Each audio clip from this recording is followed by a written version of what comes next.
find their strength renewed. Genealogy may seem uninteresting, but the past can help explain the present.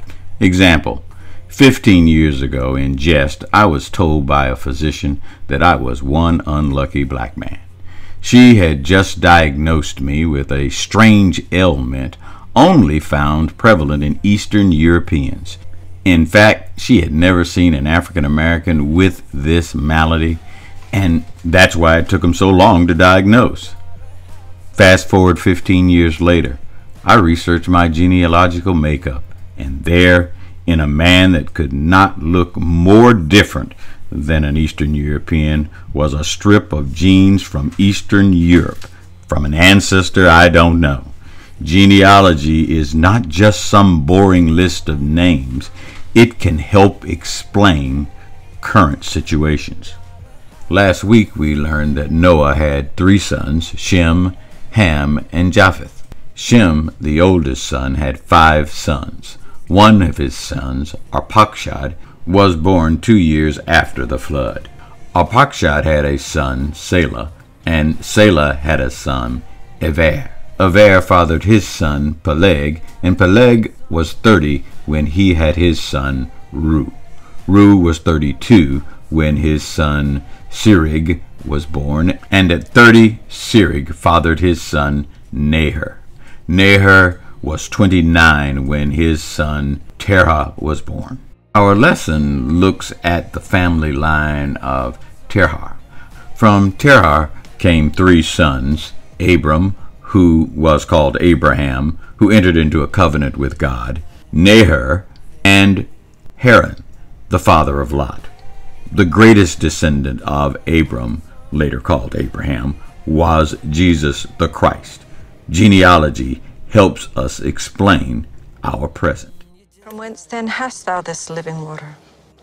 Art thou greater than our father Jacob, who gave us this well? Haran died before his father while in Ur. Terah took his son Abram and Abram's wife Sarai and his grandson Lot. They left Ur and were going to the land of Canaan, but when they got to Haran, about halfway, they settled there. Now, the genealogy gives us the background of Abram, who would become the father of many nations.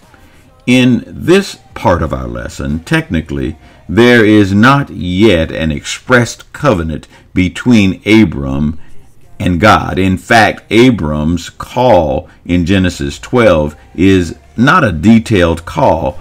It requires him to walk out on faith.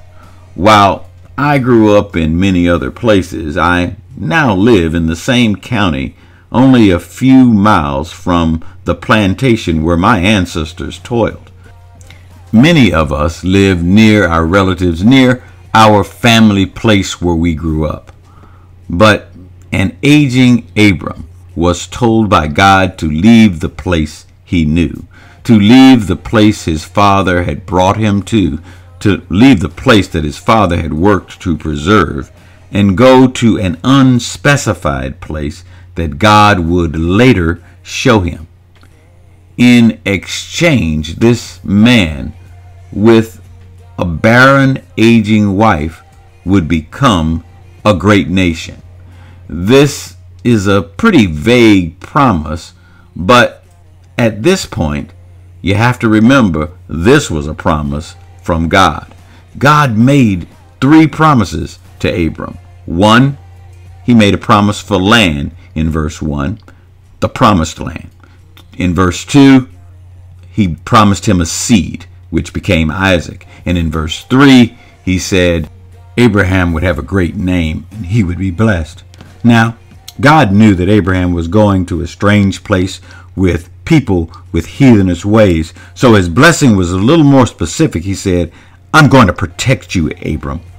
Those people who help Abram would be blessed, and those people who hurt Abram would be cursed or hurt.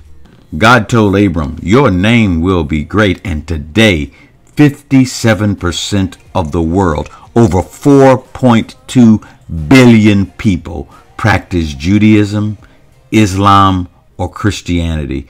And all of those religions trace their spiritual lineage back to this one patriarch.